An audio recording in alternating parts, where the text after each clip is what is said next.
All right, good morning, folks. It's time to talk antiques once again, and well, we've got a lady helping us here today, at least. Yeah. Becky's not here, but Introduce yourselves, boys. Yeah, I won't be singing, so if there's going to be some kind of singing, I that's was going to gonna be you. ask. well, now we was going to ask you to Yeah. do a special. I was going to ask you to sing us a little song. Thanks for tuning in to Let's Talk Antiques on your hometown station, Thunder Radio. Philip What's the Scoggins is subject? here.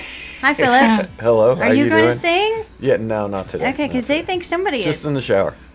I'm Ronnie Branch, and I'm barely going to be talking. Everybody knows who I am, I guess. I don't know. And it's bad news. Look here, is that vanity or what? Everybody knows who I am.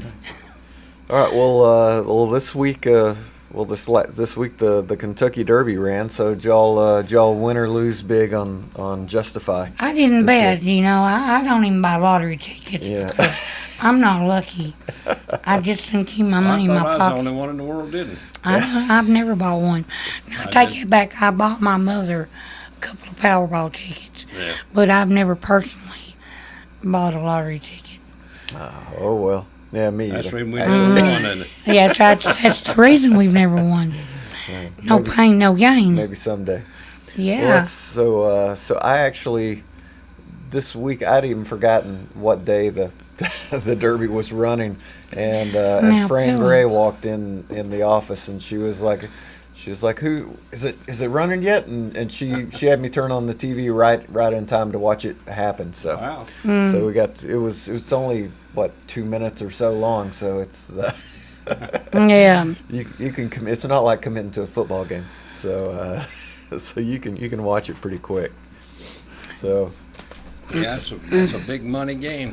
Oh, absolutely. And this was, and so in 1872, Meriwether Lewis Clark, a grandson of William Clark and Lewis and Clark, I've heard of them. traveled to Europe. And while at the Epsom Derby in England, he got an idea for an American race. And when he returned, he got his uncle John and Henry Churchill to give him the land, and he built the famed Churchill Downs and created the Kentucky Derby. Well, I wonder where they come from. There you go. It began rather modestly on May 17th, 1875. The gates opened and the first Kentucky Derby ran. A total of 15 three-year-old thoroughbreds raced 1.5 miles in front of a cheering crowd of about 10,000 people at the very first one. That was good for first outing Yeah. and that period. Aristides was the first winner of the Kentucky Derby. So, Whole town must have showed up. yeah, probably so, yeah. And so anyway, so since that ran this last weekend, we figured we had Becky with us last week, so we just stayed on music all last week, which was a great show. I really And enjoyed we that. may one. have a little something for you later about that too. Yeah. A little follow-up. Okay, but we've got a Other than the fact that you got her following you around from show to show. yeah. That's right. Yesterday she was on the TV station with us again, singing a couple of songs. So I pulled it up on eBay for our Kentucky Derby, and the most expensive thing sold recently for it was a 1940s Kentucky Derby mint julep glass. It says they're one of 800 made that year, and it went for $11,000. It looks like a Oh, pint my glass, goodness. but honestly, I've never had a mint julep, so I don't know how, Me neither. how large I'd be the, afraid to buy one if the the glass glass is. costs that much. $11,000. You know, I Yeah, think they look at what you insured want that for the with their ring. shipping. Second place was a Kentucky Derby glass set that includes 1940 to 2015. And that went for $6,000. That was a buy it now. They should have asked a lot more More. than that.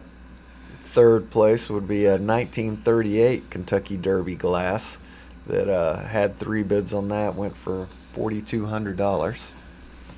And this says it's a rare Beetleware Kentucky Derby mint julep cup, Churchill Downs horse racing from the 1940s. And Beetleware means it's a Bakelite. Yeah. So 33 bids for that one.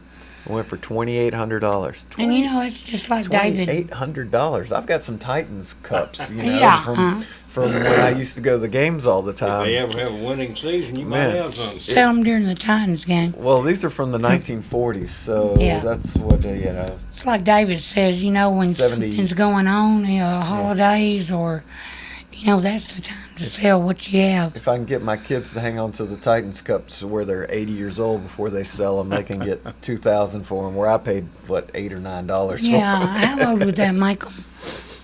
Yeah, well, about 70. My kids can wait till they're Well, they 70 can to do sell that, them. sure. They can do it. Next, we have this was part of a live auction, was an Edward McKnight coffer, Kentucky Derby. It's an advertisement for Chesapeake. It says "Go Chesapeake" on it. As it's a poster, and it doesn't say what year it was. He lived from 1890 to 1954, so it had to be pre-1954. Yeah. And there were 2 bids on that. Went for $2,000. Here you go. Here is this sold just a couple of days ago. This is a halter worn by Kentucky Derby racehorse Justify, the one that won. Oh, wow. So 20 bids on that went for $1,500. Not Now- the halter he wore during the race, just one of his halters. Just one, okay. Wow. I'd want the one he wore during the race. And here was somebody else who made a mistake on their buy it now on their Derby glasses. This was 1952 to 2011, one for each year.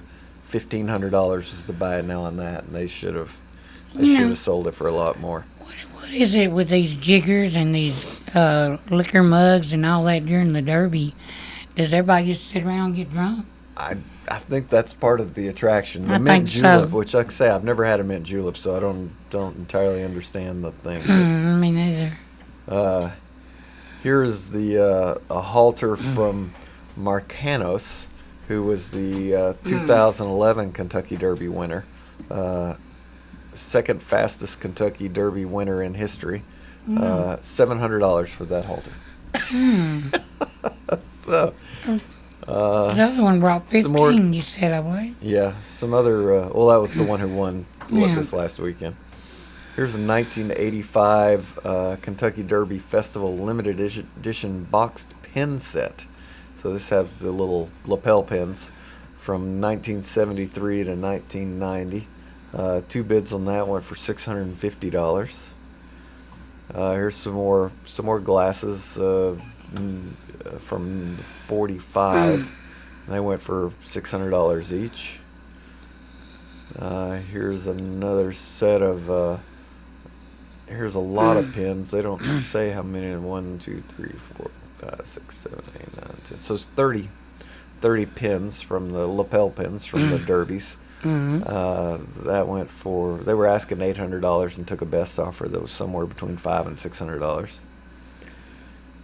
A 1956 mint julep glass in perfect condition, $500. Man, That's money for a piece of glass. I tell you, I think we should go to the Kentucky Derby Sounds and like it. buy as many glasses as we can. You carry said that in. one was the second fastest finish. Yeah, Secretariat has the record for the fastest. I did Whenever. not know that. At 1:59 seconds. Wow, that is pretty fast. Which for is also the track record for the 11.25 mile distance. a 1.25 mile. 1.25 mile. Yeah, I need That'd be to. a really fast 11 I mile. better put my eyes on Maybe it. you put your glasses Or on. Yeah. maybe I'll just pull up the screen. Here's a 1973 Preakness glass with the Secretariat There. on it, and that went 32 bids on that. Went for $455. Halter worn by Kentucky Derby racehorse Magnum Moon, 11 bids for $450. Wonder how they authenticate these harnesses or halters. I'd say they would have to have letters from the people that were actually there. Now here's, And then how do you authenticate the letter? yeah. So it's, one of those. This is pretty cool. A 1925 Kentucky Derby program. 93-year-old program. That would be nice That to is have. nice. Yeah, that was a $410 buy it now, and it's considered that's the only one. I don't. Might have been able to get some more than that. Here's a racing form from 1973. They were asking $750 and got about $375. Here is the Victory Gallop, which is the saddle cloth that they lay on underneath your saddle when you take your victory lap. Yeah. And this is from the 1998 Kentucky Derby winner Eclipse Award. 31 bids on that, went for $370. So the glasses are worth more than the actual saddle cloth that one of the winners rode around. Yeah. That's Okay. surprising. Now, last year, 2017, Yeah. there were 158,000 people watching, Live? always dreaming to win the Derby, making it the 7th biggest attendance in history. But Wow. the track reported a wagering, which is betting, Yeah. total of 209.2 million from all the sources on all the races on the Derby Day program. Wow. They No. probably got people betting from But- England and But everywhere now there are people that bet online, and Yeah. it's all the online houses take bets on them. There's no telling what the total was. 209 million is a pretty good. That's the in-house number Yeah. that they know about. That's Yeah. pretty decent. Yeah. Oh, here's a pretty cool one.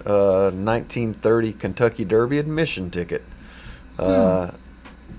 That was the year that Gallant Fox was the Triple Crown winner. 5 bids on that ticket went for $310. Let me see what the original price was on this, sir. Yeah, I'd like to know. And so that way we That can. helped them get a little of their money back anyway. That's why, yeah. If we buy a ticket, we can hang on to it too. Turn around and sell it 10 yeah. years later and get some of Well, their money back. not 10 years later. This is 80 years later. 80 years Yeah. later. Well, that's a little long. It was $15.50 to go to a Kentucky Derby in 1938. That's a pretty expensive ticket in 1938. $15 is a lot of money. $15, and that was 1930, not 1938. What are they It's today? ticket 38. I don't know, but man, they're I'd say more than $300 if I had to just Yeah. guess off the top of my head. we'll look that up. I'll during the look that break. up while you're entertaining our audience here. Okay, that's here's so on the back of it says Churchill Downs Incorporated. The holder of this ticket accepts the same subject to the right of the association to expel from the premises any person whose presence or conduct is deemed objectionable. Expulsion forfeits this ticket, and the holder thereof waives all claims against the association by reason of the same. No person who has been ruled off any jockey club course can be admitted by this ticket. Which means if you've been kicked out of the club, you're not allowed to even buy a ticket. Okay, general admission for just the Derby costs $70. Oh, Okay, the price goes up to $75 in the window after April 23rd to May the 4th, and $80 if you buy at the gate. Just attending the Derby Oaks will run you between $45 and $60. But I wonder how much those box seats are. oh, there's no telling. Say they're a little well, more this is than- just the general admission. So the They're a tickets little haven't more really than $70. gone up that much, because let's say when I was a teenager, concert tickets cost about $12, and now they seem to run between $50 and $100. Yeah. And the Of course, one- maybe the concerts are fancier nowadays than the Derby hasn't really well, you- added that I much. mean this in the nicest possible way. Perhaps you're just further away from being a teenager than you actually realize. I think you're Well, telling him no, right. but I'm talking about a 1930 ticket. The going rate was $15 then, and now the going rate is $60. Yeah, okay, now So the box So seats. truly, it's not the same rate of No, inflation. no. You can get a box There's seat 40 years And difference someone's added just on a there. little sensitive. Did you notice? starting at $4,000 to $4,500 per box of 6. Oh, there you go. Now that includes the Derby and the Oaks days. Third floor tickets In section 325, the price per box is about $6,000, including both the Derby and the Oaks-Days. Okay. So a little bit of difference. Yeah. Yeah, so Well, now, for general that, admission that's for tickets six. is definitely not, yeah.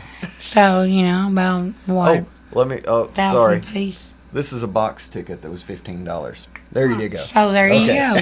From So $15 to $6,000. There you go. Okay. All right. I didn't notice that wasn't a general admission ticket. Yeah. You're right. A little different.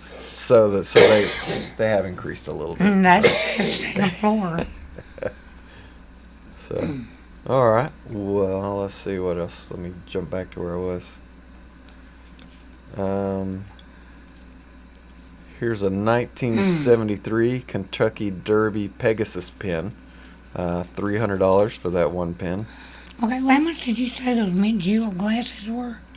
Well, anywhere from $300 to $11,000. Okay, now at the track they go for $11 and you get the glass with it. All right. Well, like I say, we should go up and get a case of them. That's the better, and that's a good investment. Now, do they come filled with mint julep for $11, or is that just a souvenir No, glass? no, that's $11 with the glass, it said. Okay. Well, So that's pretty good. maybe that's why some get left behind and people pick them up to sell. Yeah. As they come Now, filled. for the 9th year, Woodford Reserve, official bourbon of the Derby, has mint juleps. They're a little bit higher. It's offering 79 of them for $1,000 each, Whoa. and another 10 for $2,000. So that's a little different story there. It is. Here's a 1874 to 1974 Kentucky Derby Woodridge Bowl. So this is a 74 bowl. With Secretariat in the bowl. 36 bids, $280. Wow. That's an expensive bowl. Okay, now that mint julep, you were asking what was in it? Okay. It's made with 4 ingredients: mint leaf, bourbon, simple syrup, and crushed ice. Traditionally, spearmint's the mint of choice. Okay. So there you go. Do we need There a you break? go. My spearmint's growing up good now, so you can have some. All right. We can take us a break. Everybody gets spearmint out of Philip's garden? I've got a patch A that bushel? that just grows. needs to bring Does you it grow in a can't stop. patch or a stalk? Or what does that grow on? It's just a little, it grows up about a foot tall with big mint leaves on it. I'm horticulturally challenged, so Okay. I'm terrifically curious. Okay, yeah. I thought it was just something they put in gum. Yeah. There's that. All right. Click, We're taking a break. click, We're going to click, come back click, and talk click, click. antiques on your hometown station, Thunder Radio. Stay tuned. When I was growing up in Coffee County, I saw firsthand the need for good paying jobs. When I was county mayor, working with other dedicated Coffee Countyans, we recruited $240.6 million in industry investment in Coffee County. 2,968 new good paying jobs to Coffee County. I'm David Pennington, candidate for Coffee County Mayor, and I ask you to join me and help make Coffee County an even better place to live and work. Hello, I'm Pickin' Rick T from CFC, best place to get you used auto parts and all types of metals to repurpose for your needs. Just take a drive down 55, see this handsome guy, stop on by. Check out our computer for hundreds of autos to locate the make and the model of the part you need. $2 fee is all you pay. Sign in and get a hand stamp, it's good for all day. Bring in your tools, get the parts you need pulled, and use a wheelbarrow to lighten the load. Pay for your parts, prices you'll be fond of. Each part's price the same, Chevy or Honda. Get exchange warranty for 30 days too. Swap out the parts you don't need for the parts that you do. Happy picking! My name's John Hirschman. I'm one of the original 6 owners of P&H Rentals. Started the company 30 years ago when we saw a need for individual, construction, industrial, and commercial storage. We have trailers and containers for lease and sell. Our physical location is 2947 Old Manchester Highway, Tullahoma, Tennessee. My phone number is area code 931-273-4252. The Jiffy Burger on the Hillsborough Boulevard in Manchester has been voted as having the best hamburgers in Manchester. Hometown atmosphere, historical memorabilia, and of course those great burgers, salads, chicken, and so much more. It's the Jiffy Burger on the Hillsborough Boulevard in Manchester. Call in orders at 728-4452. You can also order at the convenient outdoor curb service. Hamburgers are made the old-fashioned way at the Jiffy Burger, Manchester's finest hamburgers. Open 7:30 until 9, Monday through Saturday.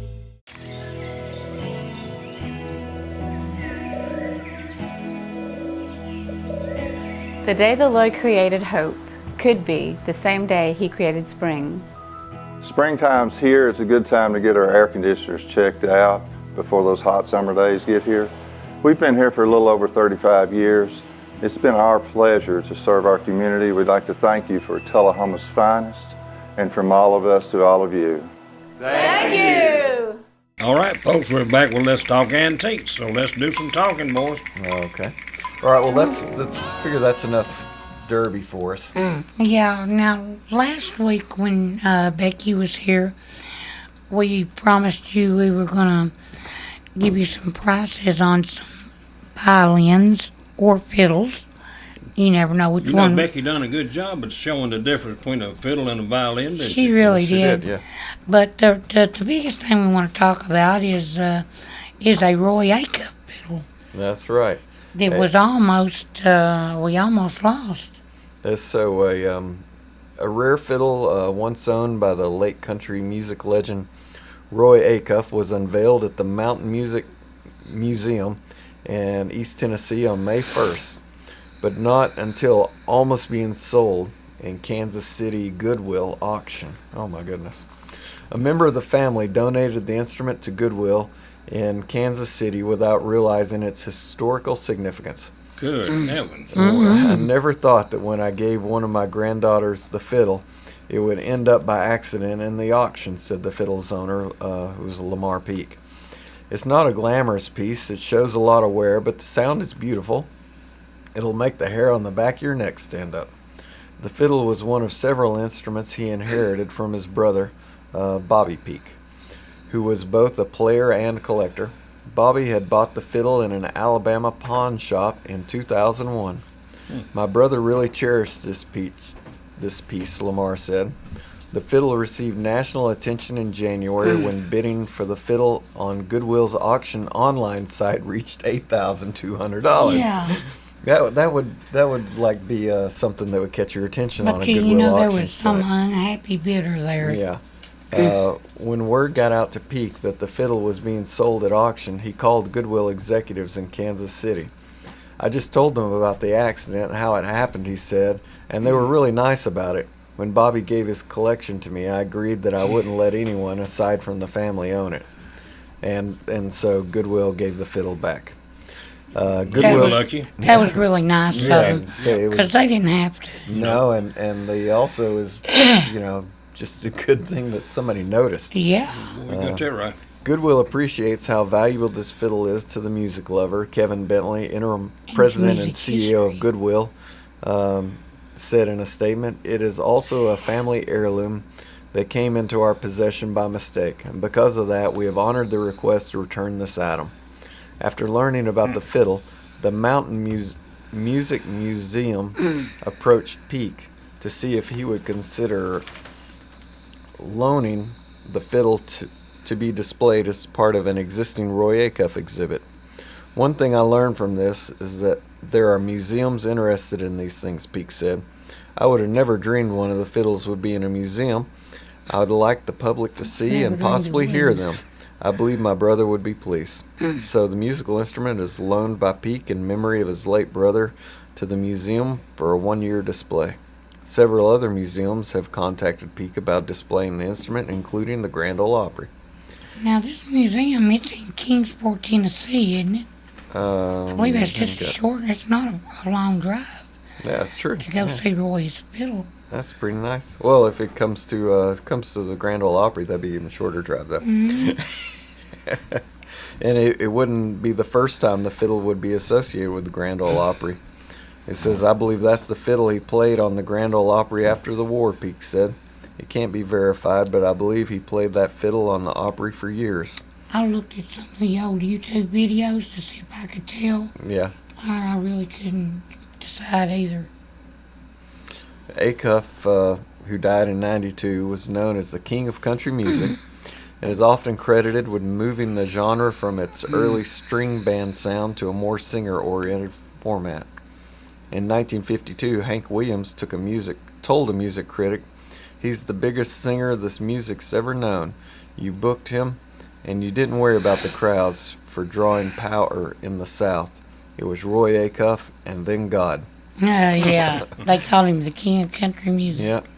Peake said Acuff paid $125 for the fiddle in 1945. That's That's a pretty lot good of money. money. Yeah. 45 for a fiddle. Inside the fiddle, it is labeled Everett Acuff, number 19. Everett was Roy's uncle. Everett only made about 35 fiddles, Peake said. And if you look at a logbook he kept, now owned by the grandson, you'll see that number 19 was handmade on August 1945 and sold to Roy Acuff. I'd like to find one of those. Peake's brother bought the fiddle in 2001 at a pawn shop in Alabama. Although Peake has the pawn ticket showing a name and address, he's not been able to make any contact with the person who pawned the fiddle. He just faded away. We'll probably never truly know the journeys of that fiddle. So that's a pretty cool story there. Yeah, now, Roy Acuff began his career in the 30s. And by 38, he had joined the Grand Ole Opry. And his popularity as a musician waned a little bit in the 40s, but he was still one of Opry's key figures and promoters for nearly 40 years. I'll tell you what, he was king when he left there. He practically was in charge of everything. Now, what comes to mind with me is the Acuff and Rose publishing company. 'Cause I was downtown Nashville. There used to be a building said the Acuff Rose on it. Yep. Yeah. I've Publishing been down is there. where your money's at. Yeah. Oh, yes. It is. That it's where the is money's at. the money. I've got a hit on eBay here for Roy Acuff, and it says a rare original 1940s Roy Acuff's Dunbar Cave in Clarksville, Tennessee metal sign. Should tell David about that. 27 bids went for $2,050. It says visit Roy Acuff's Dunbar Cave. Shows, dancing, swimming, and boating. Wow.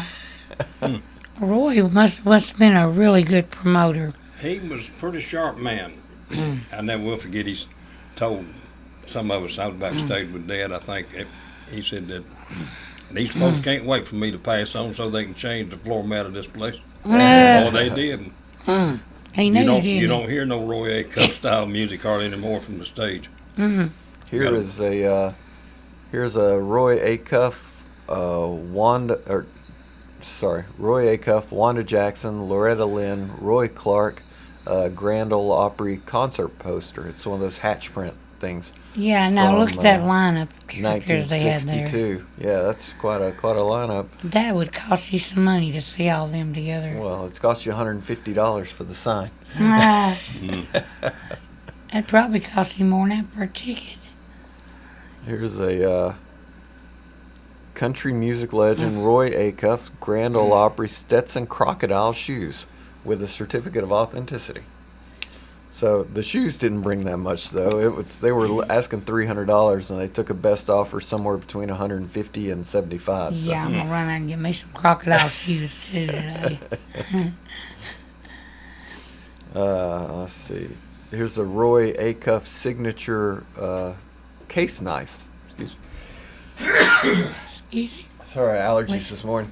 Yeah. At least I aimed away from the mic. This is a 1985 limited edition case knife, $80.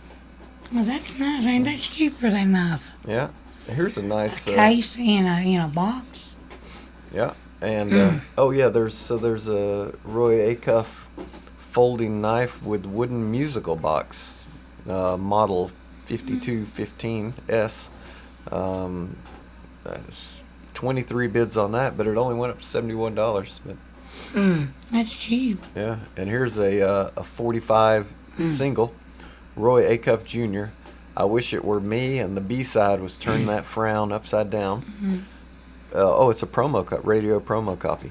8 bids on that for $67. I've got one of those knives I paid $100 for from Dwight Hastings. Huh. He's one of our local celebrities. Who's that? Dwight Hastings. Oh, yeah? Yeah, shout out to you, Dwight. I've got You beat Roy. I've got a Roy Acuff yellow suspenders from his estate auction. They were asking $80, and they got somewhere between $65 and $50. Here's Roy Acuff's WSM Grand Ole Opry's song favorite sheet music book, signed. $50 with two bids on that. See, now, when you got that sheet music, you had actually the way they played, except for, with their particular style. You had the right chords, not something someone had made up. That's what I like about buying those. Something that's interesting, too, is to look up what each one of them, how many songs they had wrote or helped compose and everything. Yeah. I was looking at some of it the other night. It's really an interesting thing. Some of them folks really, Dad had 45, I believe, to his credit. Oh, okay. Over 70-some years. Some of those producers were bad about putting their names on songs that, with other writers, too. That's like Becky. Now, Becky will be a living legend if she keeps in the business that long. Absolutely. She writes about everything she sings. Just about. True. Yeah. She's a really good writer. Marty Stewart the same like way. her Marty writes most of his. That's the only way to go. No shortage of material. Here's a pretty interesting one that went for a really good price. Roy Acuff Greatest Hits Volume 1. It's a double album test pressing from 1978. So this is the vinyl that they did a test pressing on before they made the album. $40. Wow. If you were to buy that at a vinyl nowadays, I mean that's cheaper than A dealer would pay that. yeah, I mean, cheaper than he just makes going out and money buying on a double row album. Oh, well, with that we've run up to our next break, so we'll take another commercial break and come back. Wow, it's flying by here. Yeah.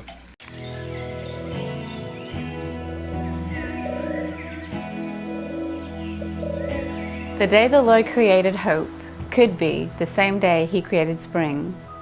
Springtime's here. It's a good time to get our air conditioners checked out before those hot summer days get here. We've been here for a little over 35 years. It's been our pleasure to serve our community. We'd like to thank you for Tullahoma's finest, and from all of us to all of you. Thank you! My name's John Hirschman. I'm one of the original 6 owners of P&H Rentals. Started the company 30 years ago when we saw a need for individual, construction, industrial, and commercial storage. We have trailers and containers for lease and sell. Our physical location is 2947 Old Manchester Highway, Tullahoma, Tennessee. My phone number is area code 931-273-4252. The Jiffy Burger on the Hillsborough Boulevard in Manchester has been voted as having the best hamburgers in Manchester. Hometown atmosphere, historical memorabilia, and of course those great burgers, salads, chicken, and so much more. It's the Jiffy Burger on the Hillsborough Boulevard in Manchester. Call in orders at 728-4452. You can also order at the convenient outdoor curb service. Hamburgers are made the old-fashioned way at the Jiffy Burger, Manchester's finest hamburgers. Open 7:30 until 9, Monday through Saturday. When I was growing up in Coffee County, I saw firsthand the need for good paying jobs. When I was county mayor, working with other dedicated Coffee Countyans, we recruited $240.6 million in industry investment in Coffee County. 2,968 new good paying jobs to Coffee County. I'm David Pennington, candidate for Coffee County Mayor, and I ask you to join me and help make Coffee County an even better place to live and work. Hello, I'm Pick and Rick T from CFC, best place to get you used auto parts and all types of metals to repurpose for your needs. Just take a drive down 55, see this handsome guy, stop on by. Check out our computer for hundreds of autos to locate the make and the model of the part you need. $2 fee is all you pay. Sign in and get a hand stamp, it's good for all day. Bring in your tools, get the parts you need pulled, and use a wheelbarrow to lighten the load. Pay for your parts, prices you'll be fond of. Each part's price the same, Chevy or Honda. Get exchange warranty for 30 days too. Swap out the parts you don't need for the parts that you do. Happy picking. All right, folks, we're back with Let's Talk Antiques once again. We're going to keep congratulate all on the high the school fiddles and the graduates violins, right? Well, we were talking about Roy Acup, and I promised our audience we would give them some prizes, which we didn't get to do last time. So we're going to tell you a little bit about the fiddles and the violins here, and then we're going to tell you what some of them are bringing. Okay. So we've got, unlike many instruments whose origins are lost to the mist of time, the birthplace of the modern violin is comparatively easy to pinpoint. The fiddler's garden of Eden was Cremona, Italy, where in the middle of the 16th century a stringed instrument maker named Andre Armati made Cremona the center of violin making in Europe. Excuse me a second. In the 17th century, Armati's grandson Niccolo ran the store where Gaspetto Guarneri, sorry, I'm not Italian, was an apprentice, as well as Antonio Stradivari, although the evidence for that claim is inconclusive. Whether Stradivari, who made about 1,000 violins in his lifetime, about half of which are still in existence, Now that's actually amazing. learned the craft from Armati or not is almost beside the point, since his earliest violins are in the Armati style. By the 1680s, though, Stradivari was making the instruments his own, changing its shape, the size of the blocks that reinforced the body from the inside, and even the color and composition of the varnish.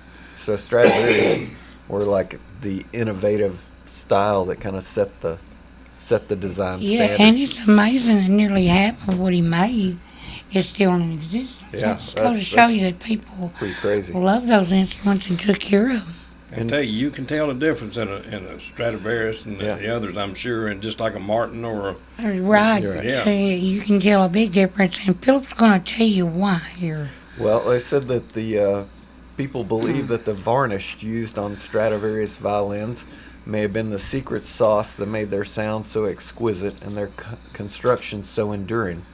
Stradivari mixed silica and potash into his varnish and soaked the instrument's maple body with the shimmering hard-drying liquid. Today, its 18th century violins are the most highly sought instruments in the world, routinely selling for hundreds of thousands, if not millions of dollars at auction houses. What is not known about Cremona is why violin making there faded away after about 1750. By that time, though, the instrument are derived in the United States, where the founding fathers, such as Thomas Jefferson, performed Mozart for his guests. And reportedly, Jefferson also taught his slaves to play violins. Now, what about that? Which means African Americans were probably playing violins before guitars. And that's probably when we started calling them fiddles. Because he's fiddling around with it. Banjos were credited to the black as well. Yeah. Mm-hmm. By the end of the 19th century, violins were inexpensive and widely used instruments in America, second only to piano. Now, I bought my, what was it? So in the early days of eBay, I bought a violin online for it was like $20 or something crazy cheap, and it was a Chinese violin. And I was working in Nashville and just, hanging out with fiddle players and thought, I'd like to try that just some. So I bought one and tuned it up and could play it just a little bit. And then I brought it into a session to ask for a couple of tips from one of the players. Right. And he picked it up and he was like, oh, so it's like a Chinese made violin. And he was like, he looked at it and he was like, played it, and he played it, and it sounded really nice when he played it. He was like, how much did you pay for this? I was like, it's like $25 or something like that. And he was like, man, it's like my violin's valued at $170,000 or something. He's like, this is a really, really good $25 violin. He's like, if you could go to Nashville Violin and put a new bridge on it for $20, and it would play as good as like a $400 violin. Now, didn't that make you feel good? It did, and so the Chinese were making violins. Apparently the Chinese sent artisans to France to learn how to do it, and then came back and reproduced them. Yeah, so they actually were trained to do it, and I can't imagine how you could sell them that cheap. But one day, I was really broke and going to a Titans game. And I went and pawned it for $50. Oh wow! And I made $50 at a pawn shop, which is pretty rare to make money when you pawn something. Yeah. So. That's how the Chinese do now. If they don't send artisans out, they when they come to their country, they make them show them how. If they want to do business there, you got to show us how to do it. So. But with that being said, you can find really nice, cheap violins on eBay. Yeah, I have one that my uncle made, and he made probably a half a dozen. He made a couple of full-sized ones, which I've got one and David's got one, and then he made 3 or 4 little small ones. Really? Of course, none of them are playable. Oh, okay. He was in his late 80s at that point when he made those, and so. But they're really nice, heirloom. Some that passed down from the family that I'm proud of, and I wouldn't take anything for it. But with that being said, we are going to tell you what somebody did take for a few of their instruments. Okay. And we have an antique French violin, Pierre Hale, 1927. Says it had a great sound, brought something better than $6,500. I've got a fine old rare violin. It says it was, what do I see? Brilliant and round carrying sound. Violin is suitable for professional musicians and professional violin playing. And it gives all kinds of details. Let me where it tells where it's from. It says it's from Cremona, Italy, the place where the founding places of violins. Wow. It is a really old, beautiful looking violin. And it's sold for $12,940 on eBay. That is a little, I would feel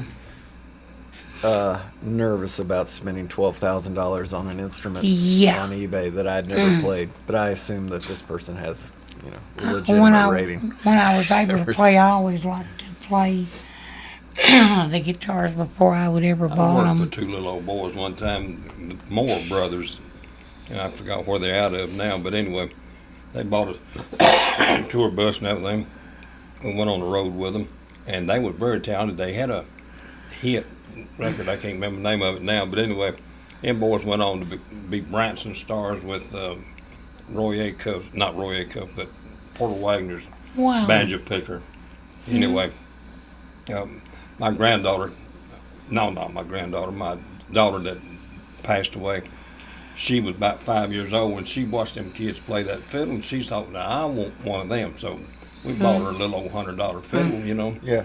And she picked it up and took that bow across, and it started screeching and carrying on. She got mad and threw that thing down and broke it. God. She thought it was supposed to sound like them boys did. No, Yeah. Not the first time. Not the second time either. Yeah. Now, I have Third or fourth a, either.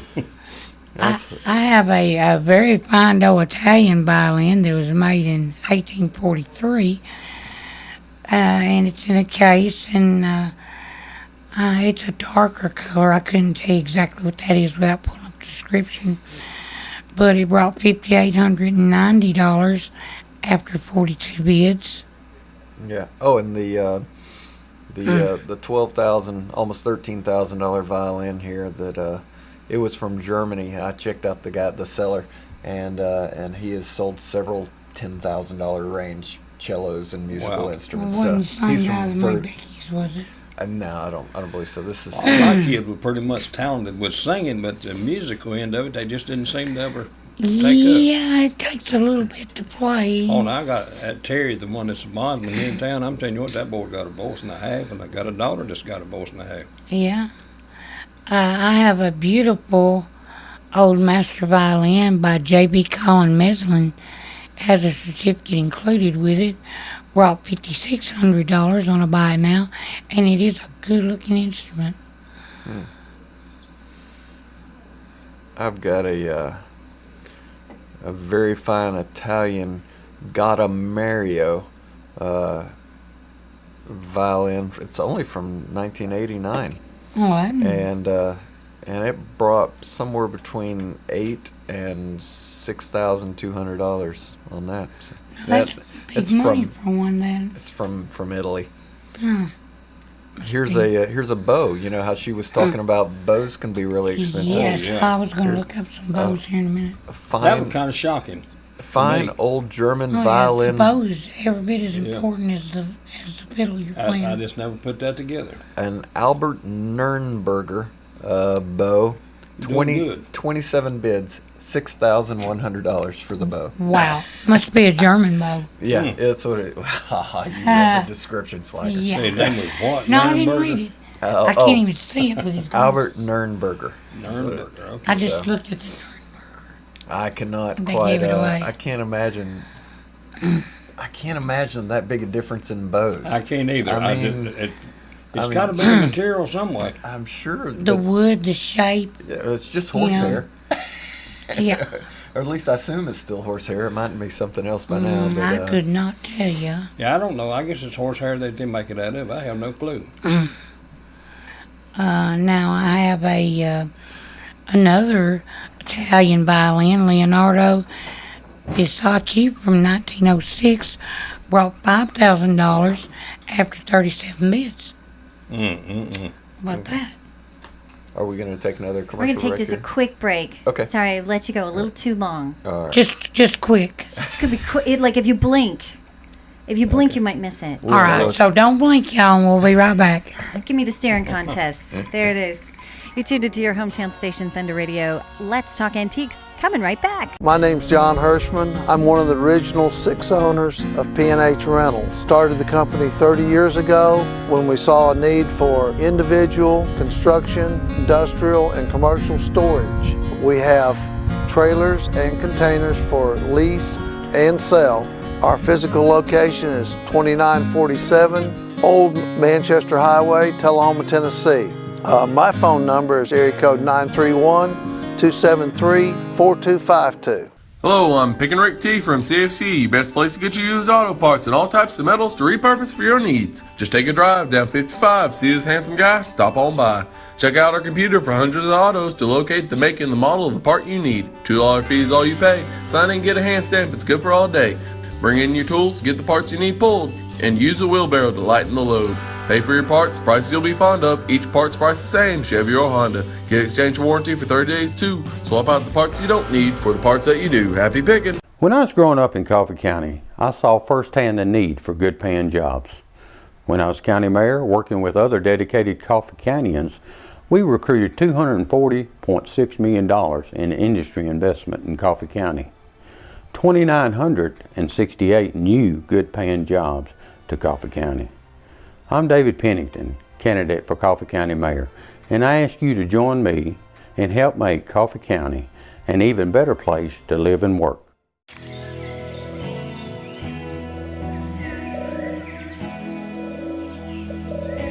The day the Lord created hope could be the same day He created spring.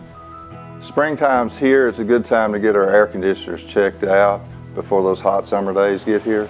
We've been here for a little over 35 years. It's been our pleasure to serve our community. We'd like to thank you for Tullahoma's finest, and from all of us to all of you. Thank you! The Jiffy Burger on the Hillsborough Boulevard in Manchester has been voted as having the best hamburgers in Manchester. Hometown atmosphere, historical memorabilia, and of course those great burgers, salads, chicken, and so much more. It's the Jiffy Burger on the Hillsborough Boulevard in Manchester. Call in orders at 728-4452. You can also order at the convenient outdoor curb service. Hamburgers are made the old-fashioned way at the Jiffy Burger, Manchester's finest hamburgers. Open 7:30 until 9, Monday through Saturday. All right, folks, we're back once again with Let's Talk Antiques. And, boys, what are we going to do? All right, Ronnie, do you know anything special happening this weekend? I think that there's a holiday coming up. What is it? Antique Day? Antique Day, I believe it is. Oh, No, I said the wrong thing. I'm already getting Mother's evil. Day. Mother's Ronnie, Day. I don't know if you should be writing the poems or anything. I just don't know if your way with words is going to win you any favors, man. Well, I was repeating what I heard to my right here, to your left. Just because I he called does on it doesn't mean you should. If he jumped off a bridge, No, okay? I would not do See?